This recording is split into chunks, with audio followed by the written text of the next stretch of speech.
Hi there, it's Timothy Dolan in the Kurdistan region of northern Iraq.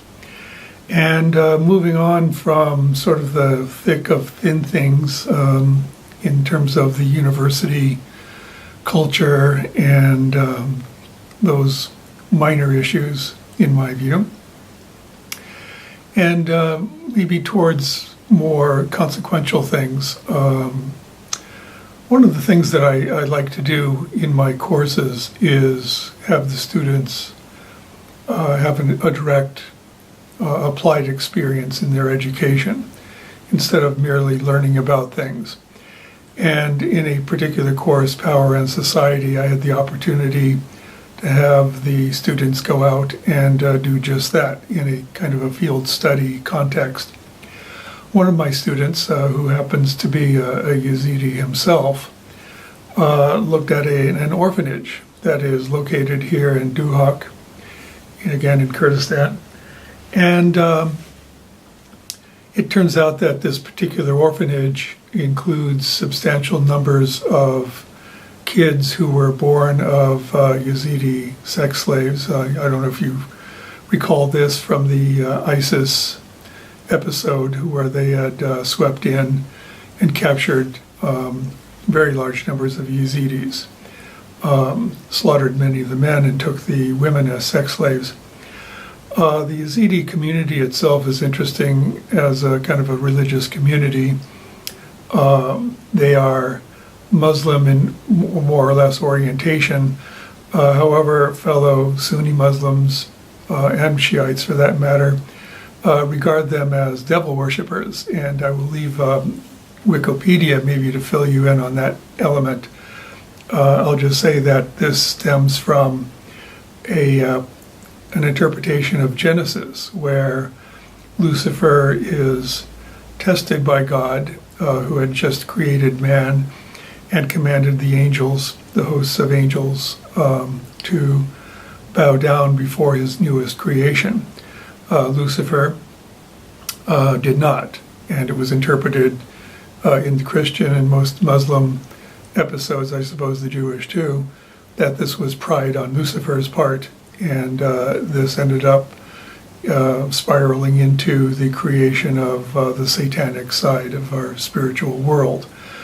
The Yazidis have a different interpretation, and long story short, I'm not going to play theologian here.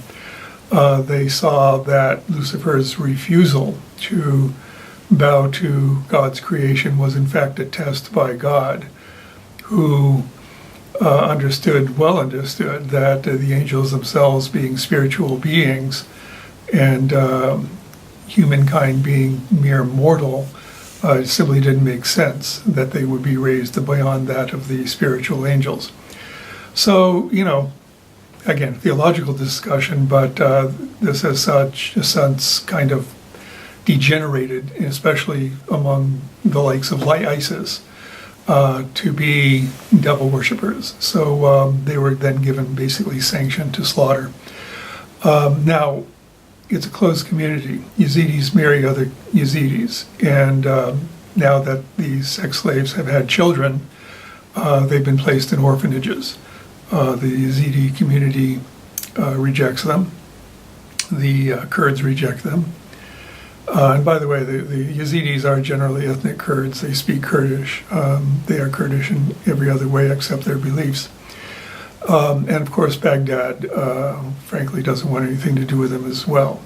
So there's a German NGO who is doing good work running this orphanage, at least funding it. But the problem is this, and it's an odd one. Perversely, the Yazidi sex slave children who have been left to the orphanage actually do have a route out. There's a difficult route towards adoption to Germany. There's a slightly easier route to be adopted in Canada. And then there's a really, I will say, generous offer by Australia, who will take apparently up to 40 family members along with these kids to immigrate to Australia. So it's a little bit fuzzy to me, and of course there's always this difficulty when you're talking about a Middle Eastern country concerning the problem of conversion. They don't want these kids converted even if they're devil worshippers, and there's always this hesitancy. It's simply hardwired into governing systems here. But it does leave some open questions about the orphans who are not the kids of Yazidi sex slaves. Many of them were also quite young, and yet are going to probably be held in this orphanage until they are age 18, at which time they may have the option to emigrate.